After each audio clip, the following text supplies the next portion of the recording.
Tiap harinya, Toba bertani di ladang dan memancing ikan di sungai guna menyambung hidupnya. Suatu sore yang cerah, ketika Toba pergi ke sungai untuk memancing ikan, 1 jam dia menunggu, 2 jam dia menunggu, hingga berjam-jam ia menunggu, namun tak satu ekor ikan pun menyambar umpannya. Sepertinya hari ini aku kurang beruntung, katanya dalam hati. Namun, ketika Toba hendak menarik pancingnya, tiba-tiba sesuatu yang besar tertarik di pancingnya. Betapa terkejutnya Toba ketika mendapati apa yang tersangkut di kailnya. Ikan apa ini? Besar sekali. Ini indah. Tak pernah aku melihat ikan yang seindah ini sebelumnya. Toba pun membawa ikan itu pulang ke rumah dengan perasaan gembira.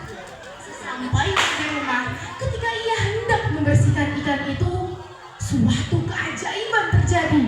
Ikan itu berbicara. Tuhan, tolong jangan bunuh aku. Selamatkan aku, Tuhan. Toba terperanjat. Ia bahkan mundur beberapa langkah. Perlahan tapi pasti, ikan itu berubah wujud menjadi sesosok putri yang cantik jelita.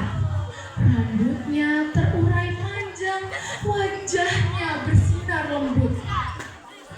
Sang putri lalu berkata, "Terima kasih Tuhan, terima kasih karena Kau telah menyelamatkan aku. Terima kasih karena Kau tidak membunuhku.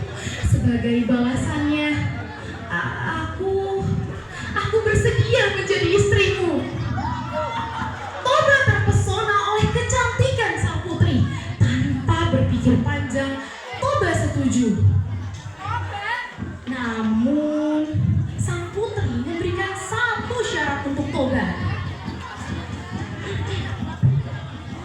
"Aku bersedia menjadi istrimu, Tuhan. Tetapi ada satu syarat yang harus kau penuhi seumur hidupmu. Berjanjilah padaku, bersumpahlah untukmu bahwa kau tidak akan pernah menyebutkan asal usulku, bahwa aku adalah seekor ikan." Toba pun setuju. "Aku bersedia, putri. Aku bersedia. Aku akan menikahimu. Aku bersumpah." Maka menikahlah Toba dengan sang putri jelita. Mereka hidup bahagia. Lengkaplah sudah kebahagiaan mereka ketika sesosok putra yang tampan lahir di tengah-tengah mereka. Ia diberi nama Samosir. Samosir tumbuh menjadi anak yang kuat dan sehat. Tetapi ia memiliki satu kebiasaan buruk. Nafsu makannya sangat besar dan dia sedikit pemalas. Suatu hari, ibunya menyiapkan bekal untuk Toba yang sedang bekerja di ladang. "Samosir, anakku, tolong antarkan bekal ini pada ayahmu ya. Dia pasti sudah sangat kelaparan." Samosir dengan enggan dan rasa malas yang besar pun berkata, Ya udahlah, aku bawa deh Bu. Kata Samosir. Di tengah perjalanan, mencium aroma lezat dari bekal sang ayah, Samosir memegangi perutnya, keroncongan. "Aduh, aku lapar sekali. Jika aku menyicip ini sedikit saja, ayah tidak akan tahu kan? Sedikit menjadi banyak. Tanpa sadar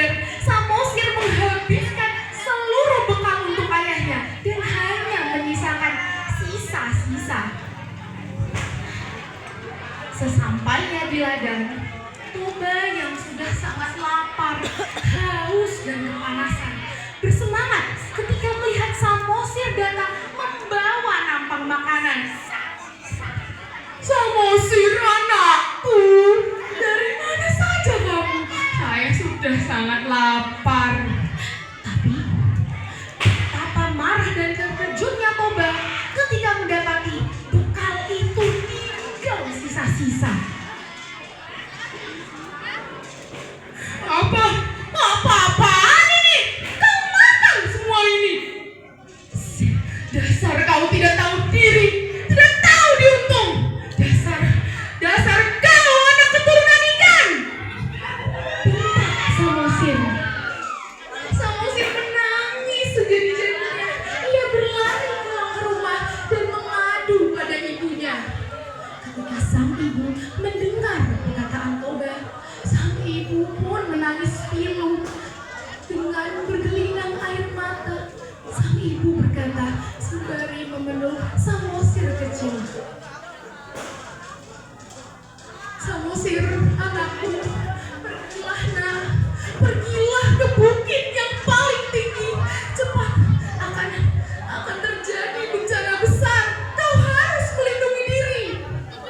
Setelah memastikan Samosir melarikan diri, sang ibu pun berlari ke sungai. Dan dari telapak kaki sang ibu menyemburlah air yang dahsyat, air dari segala penjuru air, menenggelamkan Sumatera. Toba tak sempat menyelamatkan diri. Ia tenggelam oleh banjir yang maha dahsyat. Hadirinnya, saya muliakan, danau itu kini kita kenal sebagai Danau Toba. Dan bukit yang dijadikan tempat Samosir berlari kini kita kenal sebagai Pulau Samosir. Teman-teman sekalian, pelajaran yang bisa dipetik dari kisah ini adalah bahwa janji adalah amanah. Maka janganlah kalian meremehkan janji, dan janganlah kalian mengingkari sebuah janji. Dan jangan jadi pemalas. Sekian cerita yang dapat saya sampaikan. Itu